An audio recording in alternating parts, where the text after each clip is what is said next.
Hablar de salud es hablar de bienestar físico y mental. Para esto, conéctate con Salud es Vida, para que estés al día con los mejores especialistas del saber, para que tú te sientas bien.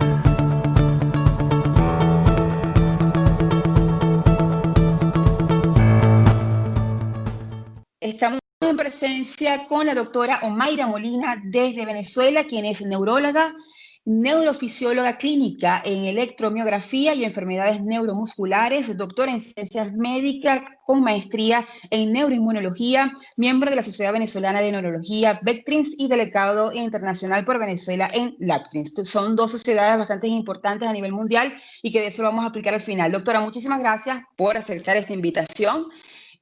Para mí es un honor y sobre todo hablar sobre este tema que quizás muchas personas estén sintiendo esta sintomatología y nadie lo relaciona con su diagnóstico real, como es la miastenia gravis. Vamos a comenzar primero en decir qué pasa fisiológicamente cuando hay este tipo de diagnóstico. Adelante. Bueno, muchas gracias, María Ángela. De verdad es un placer estar aquí. Me encanta. He visto tu programa, Salud es Vida, y de verdad que es muy importante. Tenemos que estar todos atentos a mantener una buena vida, sobre todo en estos tiempos, mantenernos y saber cuándo tenemos que acudir pues, a un médico o pedir ayuda. Antes de nada, quiero decir, porque hablar de miastenia gravis, entonces voy a decir, sí, es una lesión de la placa, neuromuscular, etcétera, pero para llegar allí es mejor decir dónde está, porque no es fácil explicarlo, o sea, entenderlo, hay que explicarlo bien. El sistema nervioso está formado de está dividido en dos partes, sistema nervioso central y sistema nervioso periférico. El sistema nervioso central está formado por el cerebro, que son los hemisferios cerebrales, el cerebelo, el tallo cerebral, donde está el bulbo, la protuberancia, mesencéfalo. Lo nombro porque muchas personas lo deben haber visto en las resonancias y todo eso. Y la médula espinal, todo lo que está dentro de la columna vertebral, que es la médula espinal. Eso es el sistema nervioso central. La otra parte es el sistema nervioso periférico y es de lo que vamos a hablar hoy.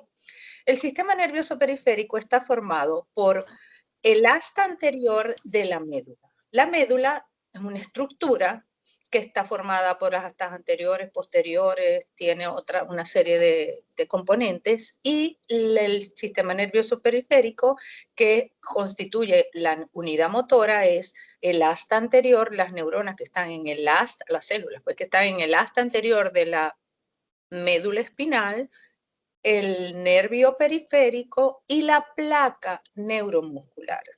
Cuando nosotros llegamos a ese punto, a la placa neuromuscular, que es la que ocurre cuando el nervio periférico que viene de esa zona de la médula, porque de la médula salen los nervios a través de todo el cuerpo, cabeza, tronco, o sea, extremidades, todo.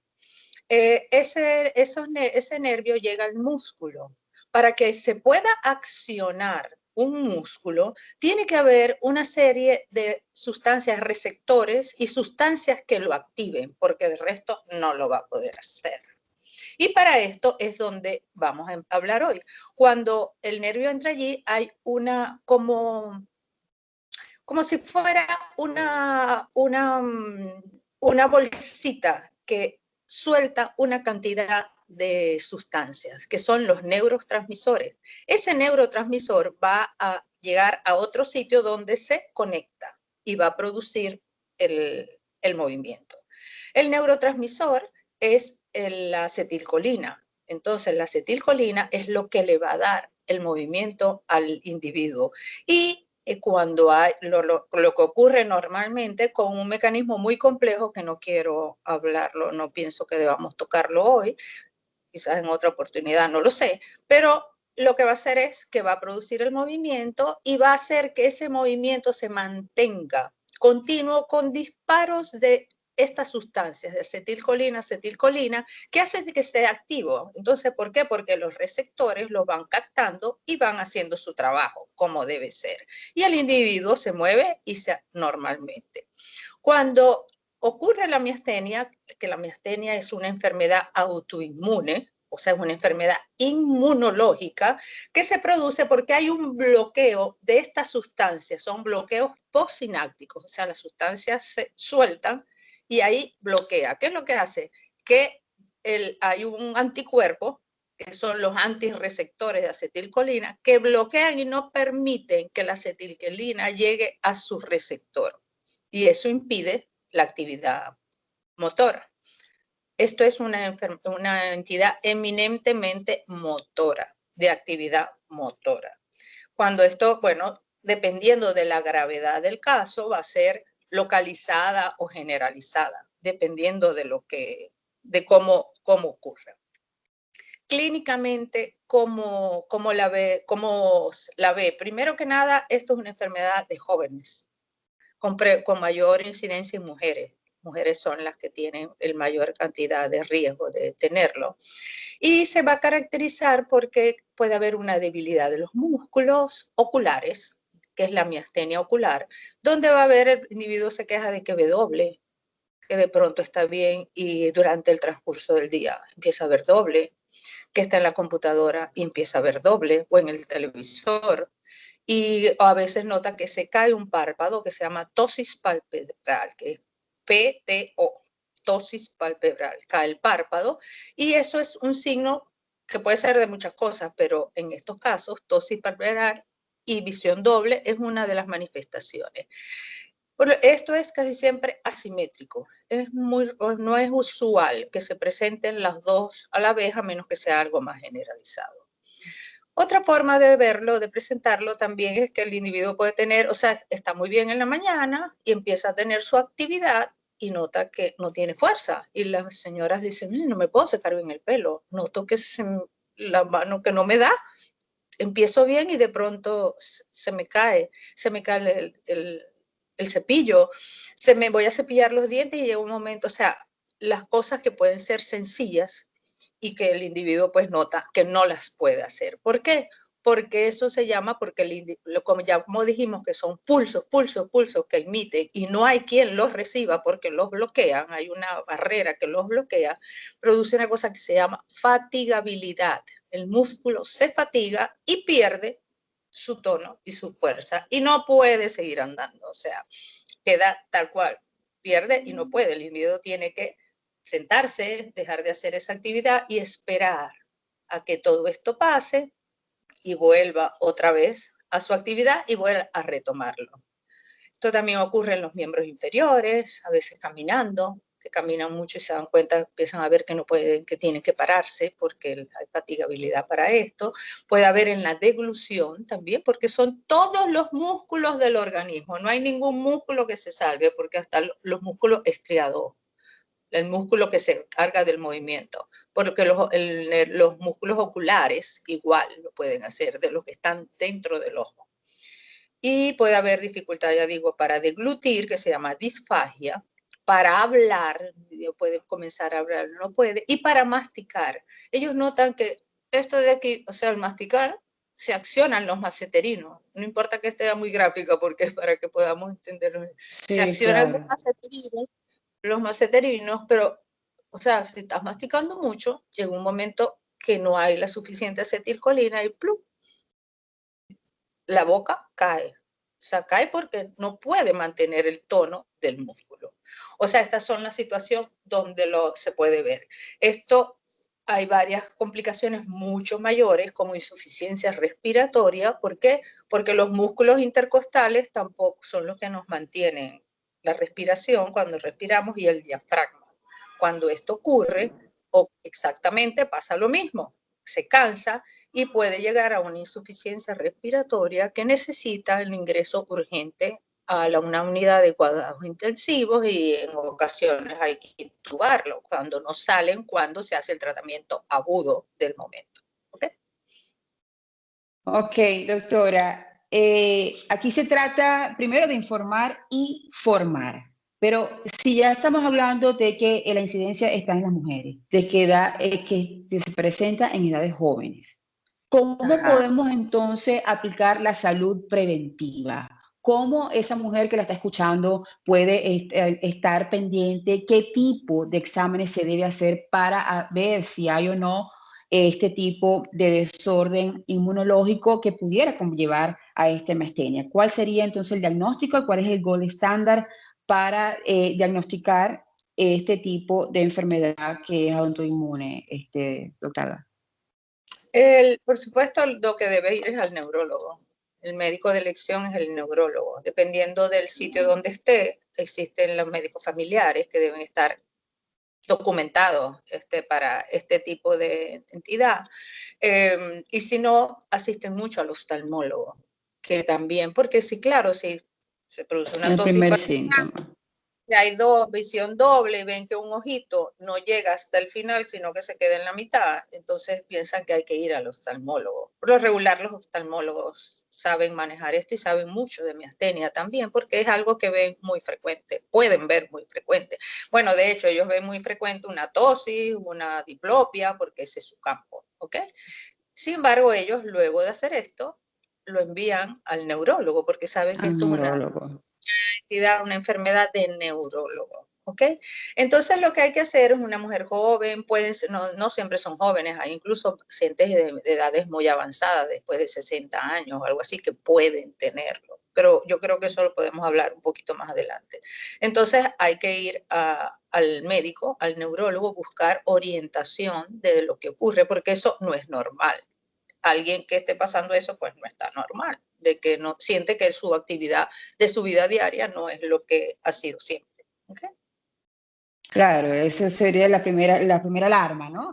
Sobre todo porque es una situación que es preocupante si se quiere, porque, bueno, eso no se sabe, evidentemente no se sabe dónde va a actuar esa desconexión a nivel nerviosa y entonces si un momento deja de glutir, mira, es una situación que es bastante incómoda y engorrosa para esa persona. Por eso que yo estaba preguntándole que cuál sería entonces... Eh, Claro, primeramente, normalmente, naturalmente o comúnmente se da en el ojo, la pérdida, la caída del ojo a nivel de párpado, etcétera, etcétera. Pero ya esa sería la primera alarma. Pero quizás hay muchas personas, doctora, lamentablemente, que son muy ligeras, lo dejan pasar, no le llaman la atención, entonces, bueno, no importa, eso es la vejez, o no importa, eso puede pasar X por desconocimiento. Entonces, eso es lo que me gustaría que dijese, ¿no? Si ya está la primera alarma, ¿qué pasaría si no se actúa? Porque eso puede ir creciendo, evolucionando y no se sabe cuál sería el próximo episodio. Y la otra pregunta, doctora, esos episodios, ¿cuánto tiempo dura? ¿Cuál es la duración de ese episodio? O va a depender, obviamente, de cada paciente. Obvio que depende de cada paciente, pero el que tiene una tos y una visión doble y desaparece, porque como dije al principio, comienzan a ver doble, dicen, "Ay", pero miran a otro lado, descansan y se recuperan. Esas son las formas más benignas, pues, de decirlo, para decirlo de alguna manera. Pero hay otras formas de presentación que también son bastante usuales, que es la pérdida de fuerza, como hablamos de pérdida de fuerza en brazos, en piernas, de deglución. A veces dicen, no, es que estoy muy cansada, es el estrés. No, no es así. Entonces, claro, porque descansas y mejora. Y desaparece hasta que al día siguiente ves que ocurre lo mismo, en la tarde lo mismo, llegas a la casa y te pasa lo mismo. Entonces ahí es donde hay que ir a verse al médico, ¿ok? Para el neuro, a buscar ayuda con su médico de la forma de la seguridad social que tengan en cada país, pero deben ir a verse con un neurólogo. ¿Por qué? Porque allí es donde comienza nuestro trabajo de saber qué tipo, o sea, ver cuál es la causa, porque no todo es exclusivo de miastenia como tal, ¿ok? Hay varias entidades que pueden producir estos síntomas y uno cree que es miastenia per se, como enfermedad autoinmune per se, y no es así, sino que hay otro, por lo menos los pacientes con problemas de tiroides pueden hacer un cuadro exactamente similar a una miastenia. Entonces, ahí es donde el médico neurólogo tiene que utilizar sus herramientas, o sea, de hacer los exámenes que se deben hacer para esto. ¿Qué es lo que hay que hacer en este momento? Bueno, primero, toda enfermedad de cualquier tipo, primero el diagnóstico. El diagnóstico primordial es la historia clínica. y ahí uno se va orientando, pues, de que esto sea la causa. Segundo, solicitar los estudios complementarios porque necesitamos estudios complementarios. Y para ello, pues, tenemos, primero que nada, por supuesto, un examen de laboratorio normal, sin un perfil 20, pues, que es lo que se usa usualmente. Hay que hacer estudio inmunológico, donde se van a estudiar una serie de componentes dentro del sistema inmune, donde hay una serie de anticuerpos que uno tiene que ver para esto. Hay que ver si el complemento se llama C3. C3 está, cuando el C3 está bajo, eso indica actividad inmunológica. Entonces hay que ver C3, C4, hay que pedir inmunoglobulinas, hay que pedir una serie de exámenes que son inmunológicos, hacer todo el screening de esto y hacer el estudio de tiroides, de hormona tiroidea, T4 libre y TSH. ¿Por qué? Porque ya, como dije al principio, ahora, hace un momento, la tiroides puede dar una sintomatología y muchas veces empezamos a tratar miastenia y cuando llega al estudio de tiroides nos damos cuenta de que aquí hay un problema y ese problema, al tratar el problema de tiroides, pues desaparece milagrosamente todo, bueno, no milagrosamente, desaparecen porque tienen que desaparecer, porque son, o sea, la tiroides también es un componente autoinmune y todos ellos pueden estar imbricados para esto. Existe otra cosa que es muy importante, por lo menos en los pacientes adultos mayores, que pueden presentar esta forma clínica de sobre todo debilidad y esto, y es una cosa que se llama puede ser asociado a un problema un timoma. Antes de hablar de eso, tengo que decir que otra de las, perdón que me salte, otra de los estudios que hay que hacer es una tomografía de tórax, porque el responsable inmediato de todas estas cosas, usualmente, es el timo. El timo es una glándula que está colocada detrás del esternón y es una glándula que involuciona.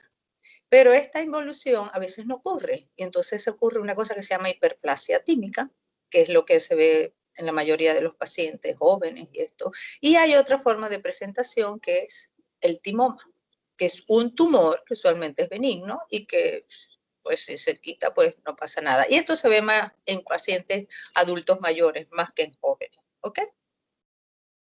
¿Qué hacemos después de tener todo esto, que ya tenemos nuestro diagnóstico definitivo y decir, usted tiene una miastenia gravis? Porque esto, hacemos un estudio que se llama un estudio de electromiografía, que es cuando se hace el estudio, la actividad de la placa, o sea, uno estudia a ver cómo es la respuesta de la placa. Cuando uno hace eso, se produce, da unos estímulos continuos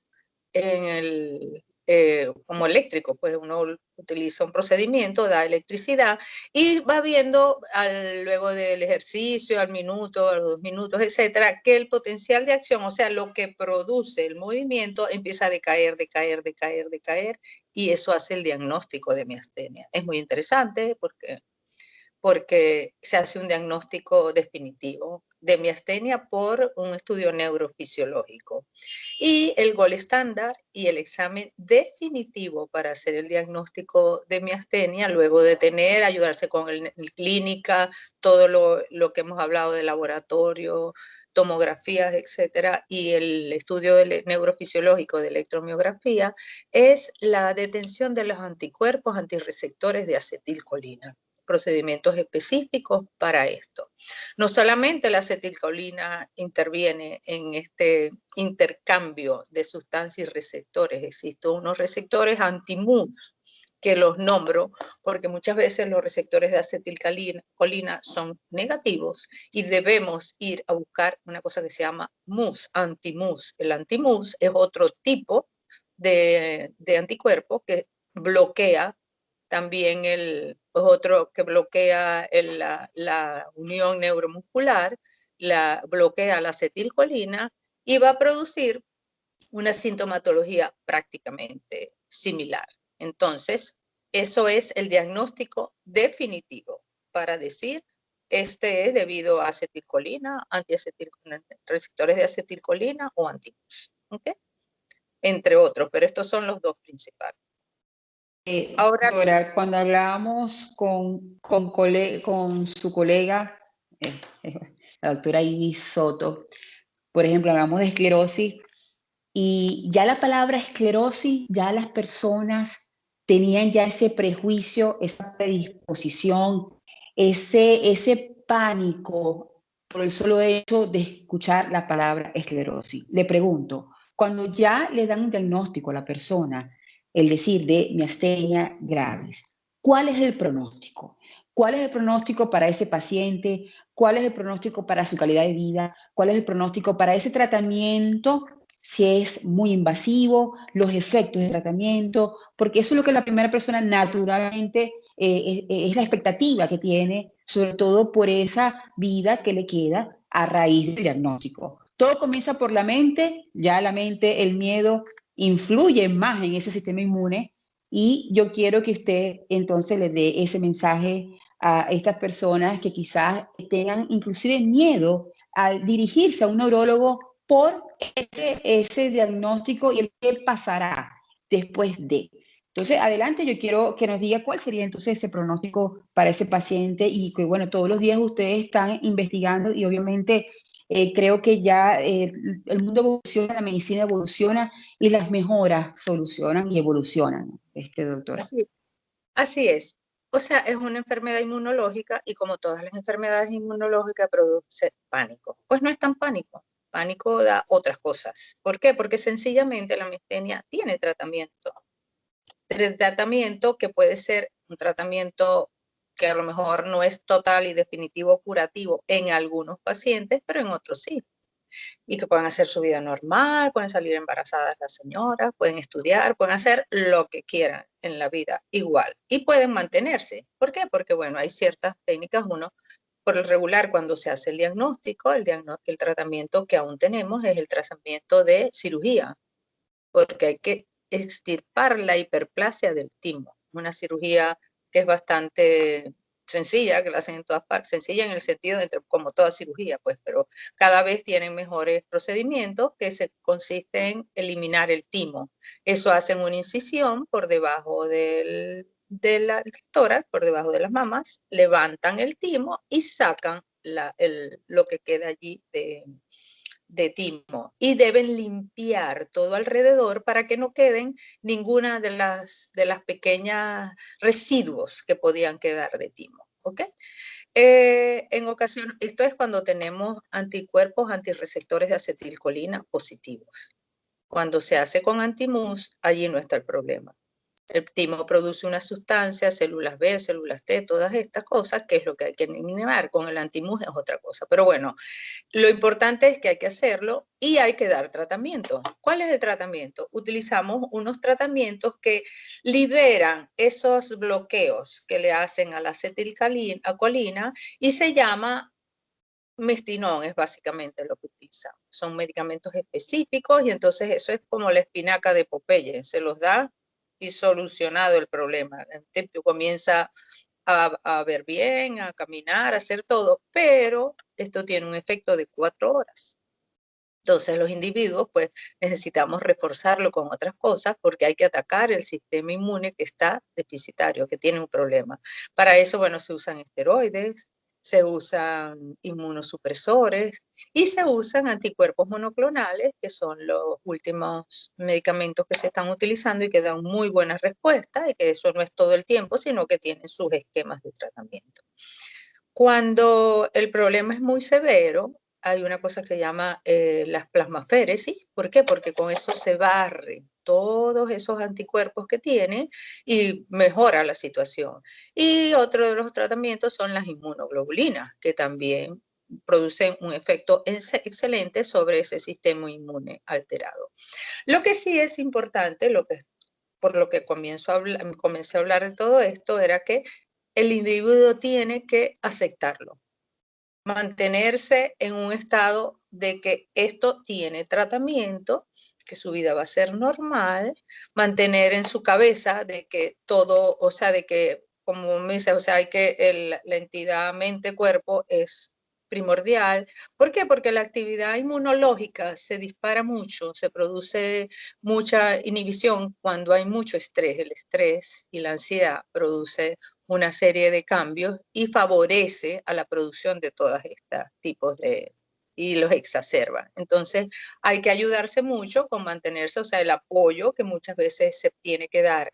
Existen psicólogos que se orientan hacia la aceptación de una enfermedad si el individuo lo necesita. Hay otros que no, que lo toleran muy bien, lo aceptan muy bien y perfecto, pues hacen su vida normal, pero cuando se necesita hay que dar ese apoyo si es necesario.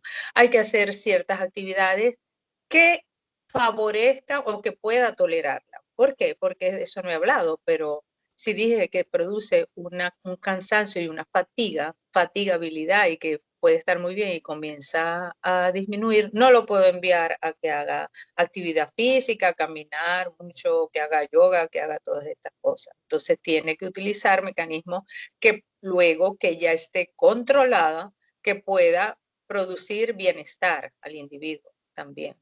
¿Por qué? Porque hay ciertas cosas que lo exacerban. O sea, hay medicamentos que hay una lista larga de medicamentos, que no sé si lo habrás revisado, que pueden desencadenar una crisis, como son los ansiolíticos, los pacientes, los antidepresivos, los antibióticos, los relajantes musculares.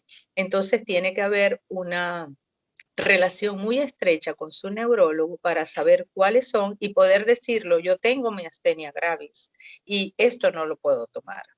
Existe otra lista donde dice esto sí lo puede tomar, ¿ok? Que es lo que lo va a ayudar a que su vida sea mucho más placentera y no tenga estos sustos.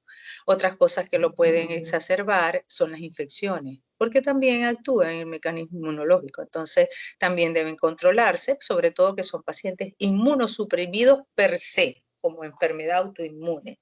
Y si aparte de eso tiene un tratamiento que lo deprima un poco más el sistema inmunológico, como son los esteroides en algún momento que los tengan que usar, algún inmunosupresor o un anticuerpo monoclonal, todo esto va a producir también ciertos cambios que van a exacerbar la susceptibilidad a infecciones y hay que evitar, ¿ok?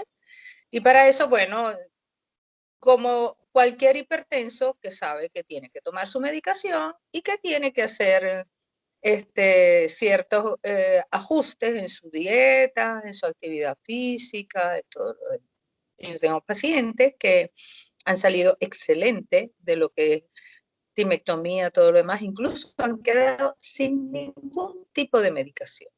Pero esos son pacientes que hay que hacer todo el estudio completo y asegurarse de que lo que estoy enviando a cirugía es un paciente que va a responder a cirugía. Como ya hablé que hay varios anticuerpos que son los que lo producen, estos receptores que bloquean la acetilcolina, hay que asegurarse de cuál de ellos es. Sé lo conflictivo que es en Venezuela poder hacer eso. Sin embargo, lo tenemos que hacer y lo hacemos. De alguna manera se logra hacerlo para favorecer. Anteriormente todos eran timectomizados, todos. Unos respondían bien, otros no respondían bien. Con el tiempo, digo hace años de eso, con el tiempo hemos visto que esto no es así y nos ha ayudado mucho pues todos estos avances de los que hablábamos y que favorecen a que la respuesta sea la que debe ser, pues, según el diagnóstico que hagamos en ese momento. ¿Okay?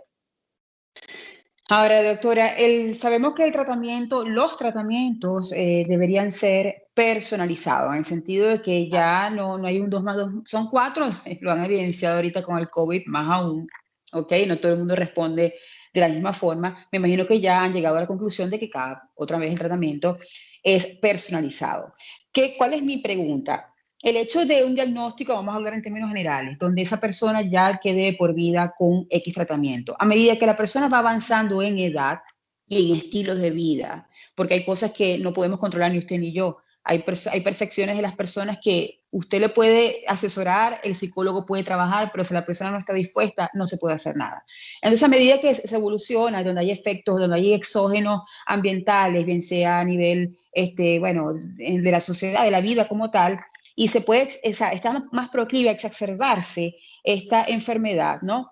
¿Cuál sería el pronóstico de esa persona en cuanto a, a esos episodios? ¿Sí? A medida que va creciendo la persona, la edad, va agravándose la sintomatología o simplemente la persona le puede seguir dando esos episodios a nivel de párpado, a nivel de brazo, a nivel inferiores.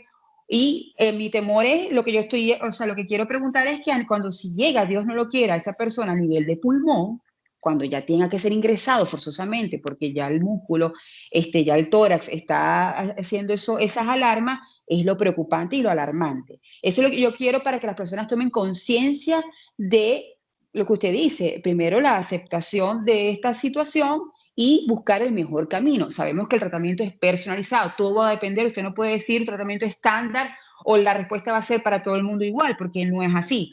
Pero si no tomamos conciencia de estar responsable con su tratamiento y responsable con su estilo de vida, ¿qué pasaría, no? Hay que poner también en el escenario, no para alarmar, únicamente para informar ese lado oscuro de la enfermedad, como es la miastenia gravis, si no se toman las medidas correctas y sobre todo con mucha responsabilidad. Bueno, primero, no existe un tratamiento de por vida. O sea, esto de tratamiento de por vida no existe. ¿Por qué? Porque hay diferentes esquemas de tratamiento y a veces con alguno de los esquemas puede decirse que se curó, en el sentido de que hace una vida normal, incluso sin recibir ningún tipo de tratamiento. Para eso hay que ser muy responsables, tanto el paciente como el neurólogo que lo trata, para poder llegar hasta este punto, ¿ok? Y existe.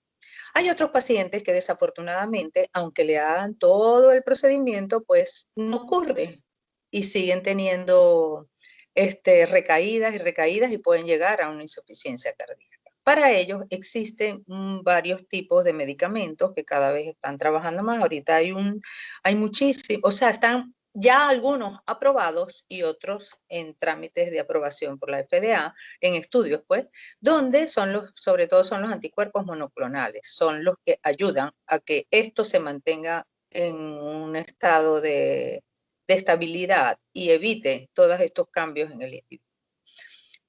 O sea, el pánico no es el pánico de que me voy a quedar sin respiración. Para llegar a ese momento, la persona tiene que tener síntomas previos y allí es donde hay que actuar, ¿ok? Por eso es la responsabilidad tanto del paciente como de su médico tratante, de su neurólogo tratante, para que eso no ocurra. Y poder llegar al final en forma exitosa, pues. Si llega a ocurrir, ¿qué ocurre? No es que no ocurra, ocurre, aunque estén bien controlados y todo, puede ocurrir. ¿Por qué? Porque siempre hay algún desencadenante que es lo que uno está tratando de evitar. Un medicamento, una gripe, una cosa, un COVID, lo que sea. ¿Ok? A veces la situación de cualquier individuo en su familia, lo que sea, y que haga que se sienta o sea, que lo deprima, la depresión. ¿Por qué? Porque el que está deprimido usualmente busca algo en que para evitar la depresión y lo más, o sea, yo los he visto que se toman un Alpra, o sea, cualquier cosa de estas, ansiolíticos de estos, y eso es terrible. No puede, ¿por qué? Porque lo que hace es que produce que relaja más el músculo y ahí es la consecuencia de que aumenta la debilidad y pueden llegar a estos casos.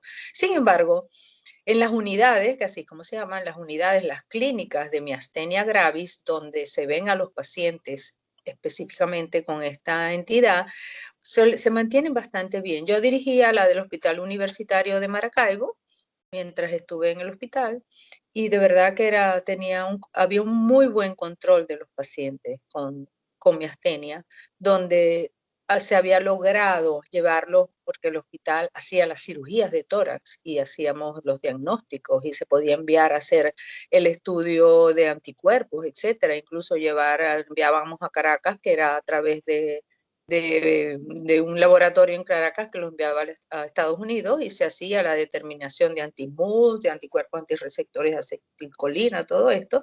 Y esto hacía que se mantuviera bien. ¿Habían casos que eran un poco más severos? Sí. Pero bueno, por lo regular podíamos solucionarlos de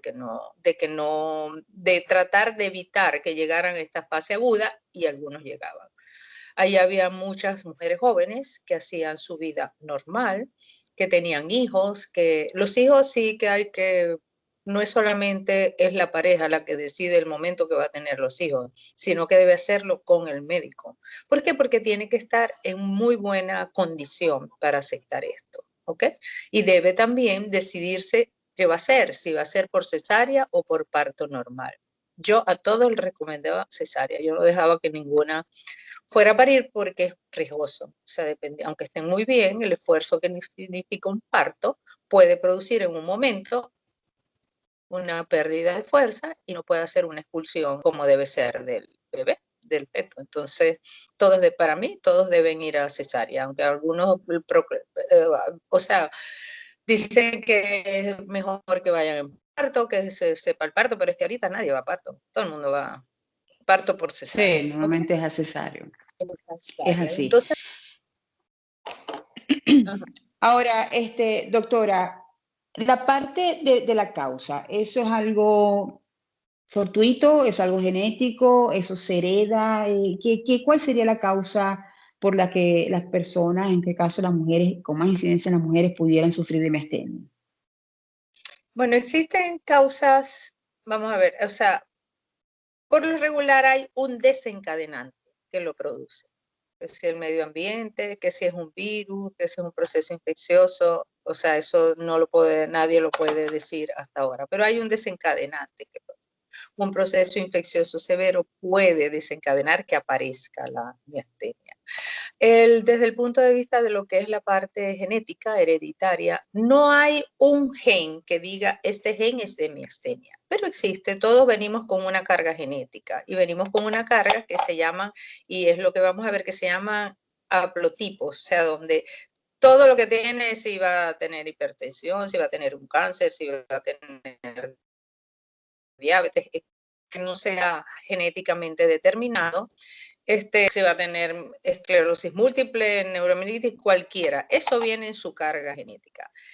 No es genéticamente, no es hereditario como tal, pero se puede ver en familias, como cualquier carga genética. O sea, puede ser algo que apareció fortuito y esos haplotipos pues aparecieron que son los que determinan que haya una miastenia, ¿ves?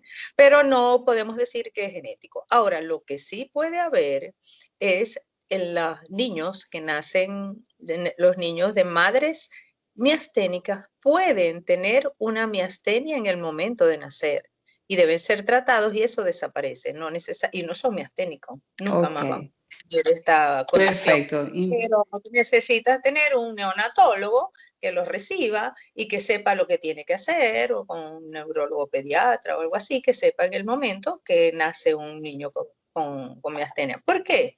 Porque los anticuerpos siguen circulando en el organismo, en su torrente y sigue generando por mucho que sea. Y si está embarazada, el embarazo produce una inmunodepresión también per se. Entonces, eso va a pasar al feto y puede producir. Que pueden, luego eso sale, o sea, se solventa y no pasa nada más. En relación a amamantar, a dar lactancia materna, se puede hacer, todo depende de lo que esté tomando también, porque si la mamá tenemos que darle los anticolinestéricos, o sea, el mestinón, o hay que darle esteroides o lo que sea, dependiendo del cuadro, eso es un poco preocupante para que pase al bebé de nuevo. Entonces, ahí es donde está todo, va a depender del caso. Hay casos de mamás que tengo pacientes que nacieron y tuvieron su bebé perfecto, dieron su lactancia materna perfecta sin ninguna complicación, y otras que quizás no pudieron hacerlo porque necesitaban cierto apoyo de medicamentos para hasta salir de todo esto, lo que ocasiona un parto, aunque sea por cesárea, un embarazo y un parto, aunque sea por cesárea, ¿ok? Pero bueno, eso no es lo más definitivo. Lo que sí es importante, después que nace el bebé, tú sabes que entonces toda la mamá pasa toda la noche pendiente que se hay que darle el tetero. Ahí necesita el apoyo del esposo, de una enfermera, de alguien que la ayude porque tiene que dormir. Y eso es para todas las mamás que tienen problemas inmunológicos de este tipo, que produzca debilidad. ¿Por qué? Porque igual, o sea, tener un bebé significa que te vas a parar cada 3 horas en la noche, que vas a estar mirándolo, que vas a ver si está bien, entonces necesita ayuda para que, para que ella pueda durante el día mantenerse bien hasta que se estabilice todo su sistema inmunológico y vuelva a ser la mamá normal, va a llegar a ser la mamá normal que siempre ha sido. ¿Por qué? Porque todo trabajo de parto produce cansancio, sea quien sea. Claro. Pero qué Ujú. importante, es importante la comunicación y esa mamá que puede estar escuchando o esa mujer que puede estar escuchando la comunicación con todo ese equipo multidisciplinario, dependiendo de los casos que se presente del el hecho de decir que sufre miastenia, porque todo el protocolo que hay que realizar, eso es algo muy importante de que el pediatra que lo reciba esté al tanto de que es una mamá con este tipo de diagnóstico, ya que el protocolo debe ser un poco más atento, ¿no? Atento para que eso no progrese. Muy importante esa observación, doctora. Ahora, en el caso con esta pandemia, ¿qué ha pasado con estos pacientes? ¿Cuál ha sido la respuesta? Si no ha tenido casuística de pacientes con miastenia y que hayan sufrido o que hayan adquirido este virus, ¿cuál es el alcance que ha tenido, doctora? La verdad no puedo dar el alcance, o sea, no puedo decir cuántos casos hay porque no lo sé. Yo, ninguno de mis pacientes que con miastenia me ha llamado para decir tengo Gracias a COVID. Dios. ¿Qué hago? Gracias a Dios. ¿Por qué? Porque están muy cuidándose demasiado. Casi nadie sale. Igual que todos, igual que los pacientes con esclerosis múltiple, con neuromielitis, de esos ha habido más. Pero igual son pacientes que no quieren ni salir de su casa ni que salga nadie. Pero los pacientes con miastenia, yo no he visto el primer paciente Ok. que haya tenido el coronavirus, o sea, un COVID-19 ahora, y que haya ocurrido. Y de verdad que me hubiese enterado, porque ellos siguen en contacto, hablándonos, o sea, luego que ya ellos están bien, pues, como dice, disappear, o sea, todo el mundo desaparece y ellos nadie quiere estar metido en una clínica, en un hospital, haciendo. Obviamente. No, obviamente. Entonces, ellos se sienten bastante bien, no necesitan eso. A veces me escriben, bueno, estos días me tuve que tomar unos Mestinón porque estaba un poquito débil, pero ya, se me pasó, ¿ok? Cosas así. Pero bueno, por lo Cosas muy pronto puntuales. no puedo decir qué experiencia pueda tener con eso porque, bueno, no he visto ninguno. No han llegado los casos. Ahora, la alimentación, doctora, ¿la alimentación no pudiera también estar o ayudar para que este sistema inmune se ponga un poquito más fuerte? ¿O es algo que la alimentación, ya sabemos que la alimentación sana debería ser sana, pero no pudiera haber algunos alimentos que pudieran ayudar a fortalecer este sistema inmune, doctora? ¿Qué protocolos ustedes utilizan? Como tal, ninguno, sino que tienen que hacer una alimentación sana, vegetales, frutas, mantener unos buenos, o sea, porque es que todo va mejor en la alimentación que darle. Yo no les doy ninguna pastilla, ni vitaminas, ni nada, porque no sé cómo van a responder y no me voy a arriesgar. Entonces, bueno, come Ok. un buen porcentaje de vitamina C, o sea, la alimentación es lo que da todo. Uno toma los medicamentos y las vitaminas, porque bueno, hay que tomar, y con esta pandemia hay que tomar todo esto, pero no, lo que es más importante para todo esto es la alimentación, una alimentación sana, basada, o sea, hacer ¿cómo se llama? Lo que es las vegetales, verduras, vegetales, frutas, proteínas, utilizar los carbohidratos, eso es importante. Y con la gente no como más carbohidratos, no, tienes que comer, pero hay que comer carbohidratos a las horas que necesitas, porque los pacientes que están recibiendo esteroides, por lo menos, sobre todo con los esteroides, tienen que cuidarse mucho con la alimentación para evitar el aumento de peso, ¿okay? Porque ellos aumentan de peso por el esteroide porque pueden retener líquido. Entonces, bajo en sal, utilizar los condimentos más bien naturales, que todos van bien, no hay ninguno que haya que restringir en nada. Y bueno, vivir. ¿Cómo vives tú? ¿Cómo vivo yo? Tratar de mantenerse Claro. sano. El cigarrillo.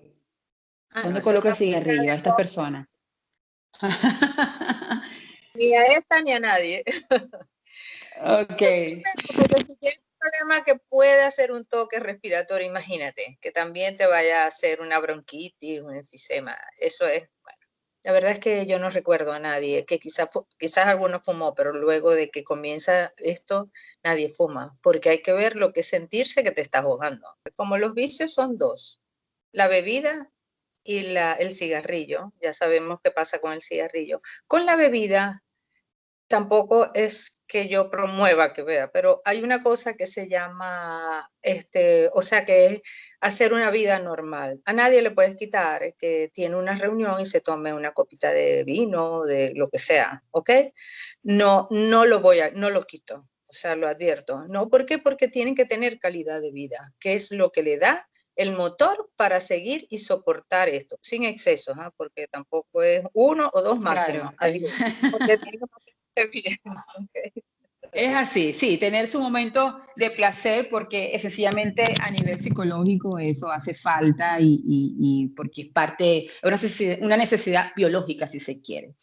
Doctora, yo pienso que fue bastante elocuente, sobre todo los puntos más álgidos, lo más importante, que las personas conociesen cuál es este tipo de enfermedad, la sintomatología, hay que estar bastante alerta a esas alarmas y tomar medidas de una vez responsables para que entonces estén entonces un tratamiento para lograr y garantizar ese bienestar para el paciente, porque eso es lo que se trata. Y para esto es el canal, para dar ese conocimiento, formar a la sociedad y que cualquier situación que se nos presente ya sabemos a dónde ir. En este caso, comenzar por el director de orquesta, que es el neurólogo. Para mí, los neurólogos, yo lo pongo como número uno porque, bueno, el cerebro es el que coordina absolutamente todo, absolutamente todo. Y por supuesto, ustedes ahorita están trabajando mancomunadamente con esos psicólogos que me encanta, porque poco a poco, porque ustedes son muy científicos naturalmente por el estilo por la carrera per se, ¿no? Pero poco a poco se ha evidenciado cómo la mente controla cómo las emociones controlan todas esas patologías a nivel orgánico y que sencillamente ya se han aperturado a nivel mundial todos los especialistas a darse la mano con esos psicólogos y psiquiatras para ayudarlos a ustedes, porque si no hay esa disposición por parte del paciente, fácilmente dicen, no, el doctor o la doctora Mayra no sirve, no, sencillamente que tu cuerpo no lo pusiste en disposición para que ese tratamiento lleve a su fin, que es de el mejorar ese X sintomatología. Doctora, muchísimas gracias. Próximamente tendremos seguramente otra oportunidad para hablar de distintos temas, porque como lo dije, el cerebro coordina absolutamente tantas cosas y llegar a tiempo es lo mejor. Es lo mejor porque da más garantía a ese bienestar. Yo quisiera que nos dijese dónde pudiéramos encontrarla.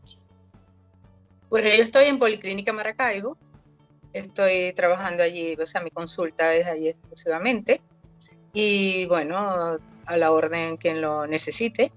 Y bueno, y agradecerte por la oportunidad de dar a conocer algo de una enfermedad que es importante, que puede ser discapacitante cuando no es tratada y que puede ser pero de muy buena evolución, incluso de curación, cuando se hacen las cosas como deben ser y que deben buscar ayuda con su neurólogo, que a quien se ha referido o de confianza donde lo pueda ver. ¿Ok? Doctora, ¿telemedicina está realizando? Sí, estoy realizando telemedicina, sí. Sí, porque, bueno, hay mucho ahorita, los pacientes, tanto ellos, o sea, no quieren ir a las clínicas y me parece muy lógico. Yo estoy utilizando citas por día y por hora estricta, o sea, por hora 8, 9, 10, dependiendo del caso. Yo hago la parte de electromiografía también y entonces igual esto también es por día y hora para evitar de que en mi consultorio solamente estoy yo con el paciente y un familiar. En mi sala de espera no hay nadie. Allí no puede haber nadie. El que llegó, sale uno y entra otro. A veces que se quedan en el carro, a veces prefieren quedarse, andar ahí en la clínica, depende, pero es una cosa, es puntual. Sale uno, se desinfecta todo y después viene el otro. Sí, porque no es solamente todo y yo, porque hay que, o sea, esto es dramático. Es así. No, así hay que hacerlo. Es muy difícil porque cada vez que sale un paciente hay que ir, desinfectarse uno, cambiarse tal, y viene el otro, y entonces, claro, es una cosa bastante compleja, pero hay que hacerlo porque hay que cuidarse. Tenemos que cuidarnos mucho todos. Yo no he tenido coronavirus y espero no tenerlo. Confío en Dios. Así será. Bueno. Así será. Doctora, muchísimas gracias, fue un enorme placer y quiero que sepa que este canal también es de usted y próximamente estaremos de nuevo aquí hablando de distintos temas para dar esa salud preventiva y esa formación a todos. Está en el derecho de saber y yo sé que usted está en la disposición de dar a conocer porque para eso ustedes están creados, para salvar vidas, para sanar y por supuesto aplicar la salud preventiva. Que tenga excelente día, éxito en su trabajo y a la próxima. Muchas gracias, igual a ti. Mucha suerte.